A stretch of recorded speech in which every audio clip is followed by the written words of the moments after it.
I'd just like to say, as a disclaimer, there is a lawnmower going in the background. There's nothing I can do about it. It's passing my window right now. I'm so sorry if it disturbs you.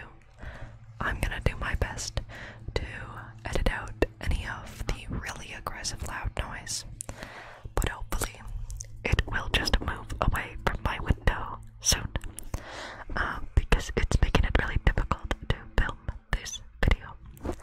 And speaking of that, today's video, I'm sure you've read the title, is about dogs. It's kind of a partner or a sequel to my last video about cats. So we're gonna do facts about dogs today.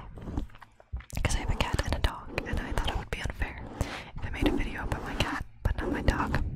So, yeah, I hope that you enjoy, and if you do enjoy, please hit the like button and the subscribe button if you haven't hit it already. It's completely free, and you can unsubscribe anytime. So yeah, we're just gonna jump into the video. Dog facts. Very exciting. Okay, so I have my list of facts on my notebook here, and we're gonna start at the earliest point. So dogs were officially domesticated by humans over 33,000 years ago. So probably the oldest recording we have of the dogs being domesticated is 33,000 years ago. We know that dogs and humans were in a partnership, a positive symbiotic relationship with each other, if you will. So 33,000 years, dogs have been man's best friend. Something interesting I thought is that despite popular belief, dogs don't only see black and white. I thought this is weird because there's the lawnmower.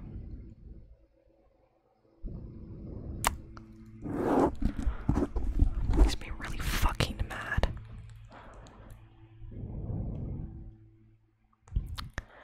So despite popular belief, dogs don't only see black and white. This was a really popular myth for me when I was really young. I always remember people saying this, and I remember believing it, but that's not true. Dogs can see some colors, just not as many as humans. So, for instance, they can see blue and yellow and green and gray, of course. A dog's nose is wet to help it absorb more scents, or to absorb scents in a more efficient way. And when your dog licks its nose, this is to taste the scents and to moisturize its nose, of course. Also, another interesting nose fact is that dogs' nose prints are very specific to the individual dog, to a similar extent that human fingerprints are specific to the individual human. So, if you see a dog nose print, it is very specific to that particular individual dog. This is funny. If your dog's feet ever smell like corn chips or Frito chips, I think it's technically called Frito feet. This is actually because dogs have sweat glands in their feet, which cause them to only sweat there. And this breeds a specific kind of natural bacteria that just happens to smell like corn chips or Frito chips. So it's completely natural and nothing to worry about. I just thought it was interesting that there's actually like a phenomenon out there that makes dogs' feet smell like corn chips.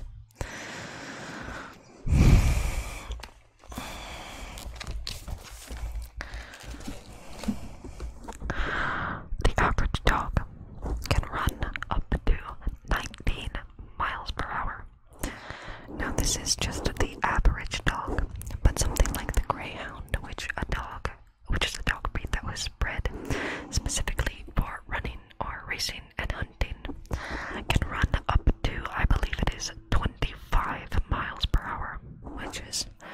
really fast. And they can run up to 25 miles per hour for very long periods of time as well. Greyhounds have been actually recorded, like they're technically able to beat a cheetah in a long distance race because they can run longer or faster for farther, whereas cheetahs have a smaller like stamina. So cheetahs are faster, but they can't run for as long. Dogs and humans both release the same happy hormone when they are excited, and that's called oxytocin. So when you hug someone as a human, both of your brains are releasing the oxytocin hormone, and when your dog is wagging his tail and he's all happy to see you, it's because his brain is releasing oxytocin as well. So this helps dogs associate happiness and good experiences with other humans that the dog is close to. I think that's cool. It is much easier to train puppies. If there is an older older dog in the house. Because puppies are very susceptible to like modeling after older animals or other animals. This actually happens to my dog. Sometimes he kind of copies what the cat is doing when it comes to playing. Often the cat will flop on his back and try to attack with just his paws, and sometimes Furley, my dog Furley, does that, but he's not really built for that, so he just kind of wiggles around and turtles a little bit. He looks like a turtle stuck on his shell, so yeah. But it's easier to train puppies if you already have a trained dog in the house, because they'll understand that the trained behavior for that dog is rewarded, and the bad behavior that they're doing is not rewarded.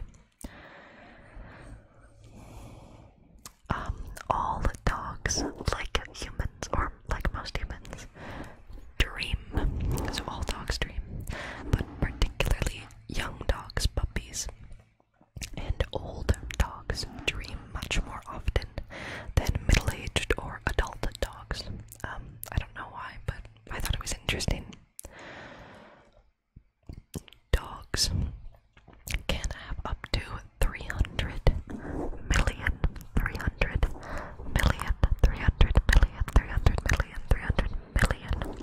scent receptors in their noses, which is almost 60 times that of humans. Humans only have 5 million receptors in their noses, compared to a dog's 300 million. That is basically nothing. Dogs often instinctually curl up in a ball when they are sleeping because they are attempting to protect their organs from potential predators in the wild.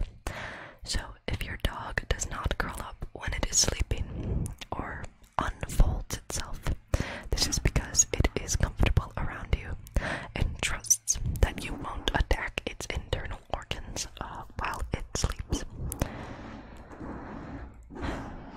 Dalmatians, which is a specific breed of dog that is noted for its black dots or black spots on its fur. Dalmatians, I didn't know this, are born completely with white fur and develop their black spots as they get older. That's so crazy. One of their most iconic things is developed as they get older. The world's smallest recorded dog was a Chihuahua named Miracle Millie, and she weighed 1 pound, and she was 3.8 inches tall. That's the smallest recorded dog in the world. It's so loud, sorry.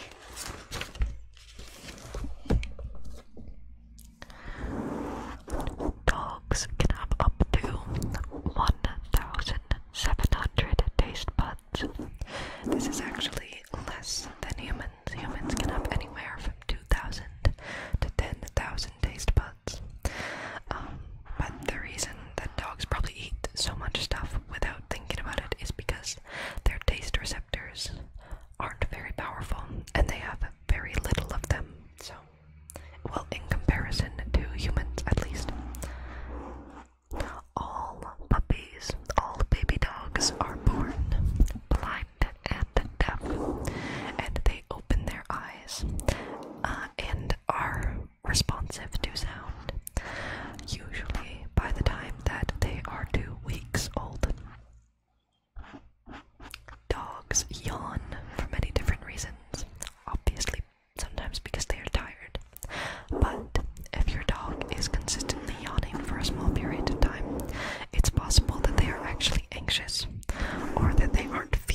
humans' blood pressure and de-stress them.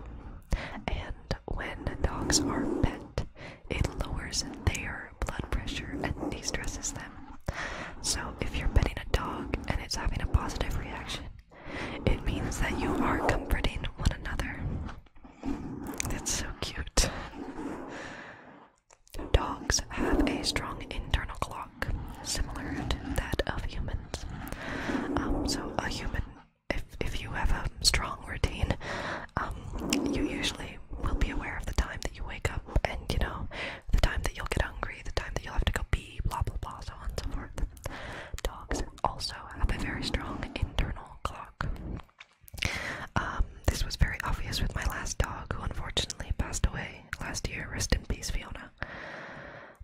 She had a very strong personality, and we used to give her food every day at 5 p.m. So every day at 5 p.m. she would come scratch at my door and make little Chewbacca noises at me, so that I would go get my mother, who would then come inside and feed my dog every day at 5 p.m. She was aware of when she was supposed to be fed, and then when she was finished eating, she would continue to bark and scratch and say, "It's time to go for a walk now. It's time to go for a walk. We always go for a walk after dinner." So, if you feed your dog at a specific time and you're off on that day, there's a possibility that it might start complaining at you and saying, "What the hell, man? You're supposed to feed me right now." So yeah, they have a very strong internal clock, similar to that of humans. A specific type, breed of dog, I believe it is pronounced Basenji dog, does not bark. It is the only dog breed.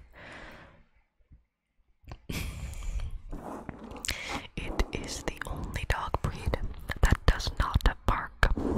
Instead, it is often said to howl, or more often, it is said oh my god, more often it is said to yodel. There's actually been several accounts of people knocking on doors of those people who own Basenji dogs and asking, "Oh my god, are you okay? I can hear some horrible screaming. Is everything alright?" Because the Basenji dogs are so often yodeling, it kind of sounds like someone yelling for help. So the oldest recorded dog breed to this day is a dog breed called the Saluki. They have been hunting dogs for kings for thousands of years. They are fiercely loyal and strong, and they have an impeccable sense of balance. All dogs like DNA can be tracked back 40 million years ago to a weasel-like animal called the Micus. Yeah, Micus. This was an animal that dwelled in trees and dens, and it eventually evolved into the Tomarcus, which is the forebear of the... There are so many loud cars. The Tomarcus is the forebear of the genus Canis, and the genus Canis consists of all dog breeds, including foxes and wolves and that other dog in Australia that I can't remember the name of right now. Sorry. So yeah, all dogs can be tracked back 40 million years to a certain species. I thought this was really fascinating, this next one. It was common in the Middle Ages to tame and use big dogs, like Great Danes or Mastiff dogs, and they were actually given armor to these dogs. Armor so they could go into battle and help fight, but also armor so that they could protect caravans or traveling caravans on the dangerous road. I wonder if we have any leftover archaeological finds with dog armor. That'd be really cool. My last dog fact is about the man who owned His name was Groot.